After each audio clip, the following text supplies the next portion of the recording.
Welcome to LC Screen Talk. My name is Larry, and this is my top 10 worst movies of 2015. So just a disclaimer, this list is comprised of films that I just personally did not like. It's not necessarily a reflection on bad filmmaking, or maybe it is because I usually don't like poorly made films. But just a disclaimer, this is my personal list. So let's get into it, shall we? At number 10, we have Point Break. So I just recently saw this, and the only reason it's not actually higher on my list is that it's so beautifully shot, and there are some exciting action sequences in here.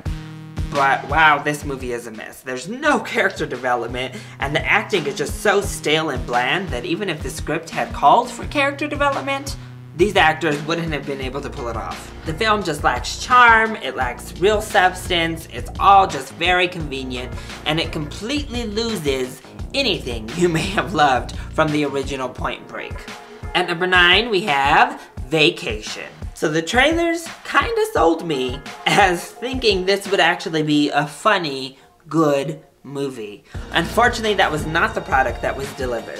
The only thing that really keeps this movie from leaping much higher onto the list is that Leslie Mann and Chris Hemsworth's dialogue and back and forth, their entire scene is really funny.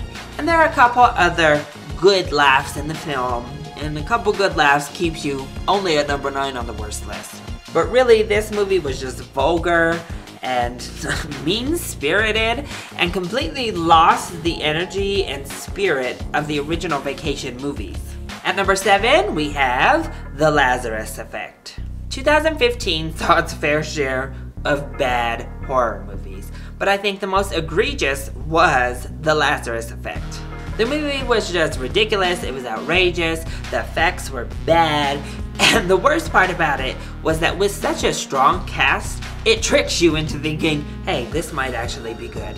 Because really it's just a retread of the same possession nonsense that we've been force-fed time and time again.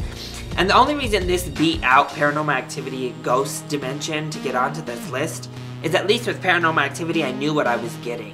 The Lazarus Effect tricked us all into thinking, hey, this could be something. And it was something, just didn't happen to be good. At number 7, I have Black Hat.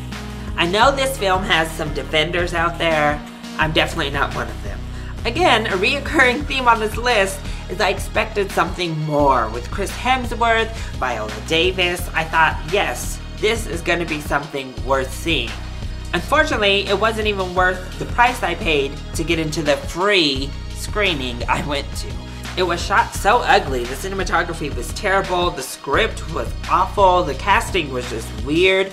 Really, only a few decent action scenes saved this film, and even the action in the movie was shot with ridiculous shaky cams. You couldn't even really understand what it was you were looking at. Black Hat was just a sloppily made movie with some sort of potential laying deep, deep under all the rubbish. At number 6, we have The Longest Ride. So Nicholas Sparks strikes again with yet another terrible movie. It just seems that Hollywood really just cannot get his books right if it's not named The Notebook. This movie was just bad. Again, the writing was terrible, the plot twist that we've come to expect in these movies was there. It's just very soap opera-esque. Only thing keeping this out of the top 5 was, hey, at least Scott Eastwood looked good without a shirt on. Pretty obligatory for these kind of movies. Because other than that, the acting was not good, and the casting of our female lead just kind of made no sense. The whole plot devices were a mess. Like I said, the writing was terrible. It all just was a big old sappy mess. At number 5, we have Pixels. So shame on me for getting my hopes up that maybe an Adam Sandler movie could be good. Because this definitely was not in any way good. The only redeeming factor was the unique, kind of fun visual effects that brought our favorite 80s video game characters to life in the real world. But once you look past that, we're given the same nonsense Adam Sandler, childish humor, bad acting, you're given Kevin James as the President of the United States. I mean, it's all just so ridiculous, and you're just not entertained. even with Pac-Man eating his way through New York City, you're left bored, annoyed, and completely uninterested, wishing you hadn't trusted Adam Sandler to deliver something other than garbage. At number 4, we have Terminator Genisys. Wow, what a hot mess this was. Thankfully, Arnold Schwarzenegger pulling out a decent performance and giving us some humor saved this from being pretty much unwatchable. Even within the confines of the Terminator world, this movie just made no sense. It threw out everything from the original films that you loved and just went off on its own little tangent that made no sense and left you completely uninterested. The acting was terrible for the most part. The CGI looked like trash, and the action just wasn't interesting. There were no stakes and you didn't really care. So in the end, Terminator Genisys just feels like another useless film to try to keep a franchise that we wish they would have left alone in the first place going. At number 3, we have The Loft. So January and February gave us plenty of sexy thriller type movies between The Boy Next Door and 50 Shades of Grey, and then we had The Loft, which was the worst of them all. The movie had a good enough cast led by James Marsden, but really it did nothing with the cast. It had a good twist in there, but really the acting was shoddy at best. The cinematography was just dark and poorly lit. The script was awful, and really it just was a bland, blech kind of film. It didn't make me angry as so much as just disappointed that I went to actually pay to go see this, thinking I would be in for some kind of good, sexy, fun time. And I was just left with this boring, poorly written dud. At number 2, we have Pan.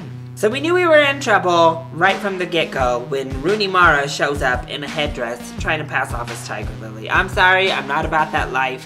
And Rooney Mara proved that really she wasn't cast for any particular reason because her performance was nothing.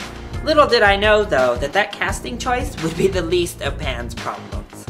Some visual effects keep it from being the absolute worst movie of the year, but the story was just... But nobody really asked for a new telling of Peter Pan in the first place, and then you give us this nonsensical story that nobody wants to really watch. The acting almost completely across the board was just so bad and cartoonish. The nuns would have even been rejected by the Disney Channel. That's how bad they were. The writing was just terrible. The directing set you off into a direction you never really wanted to go into.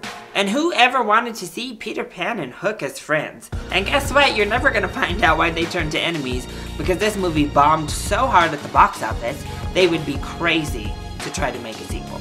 In the end, it felt like Pan just insulted my intelligence and delivered a crappy children's movie. So there were a lot of bad movies in 2015, a lot of comedies I didn't include here, I'm looking at you unfinished business, and some horror films I didn't include here. I already mentioned Paranormal Activity, Ghost Dimension, but the worst film of 2015 was Hot Tub Time Machine 2. Now I know the first film has its defenders, it has its fans. I never saw it, so I can't really comment on that film, but this sequel was terrible.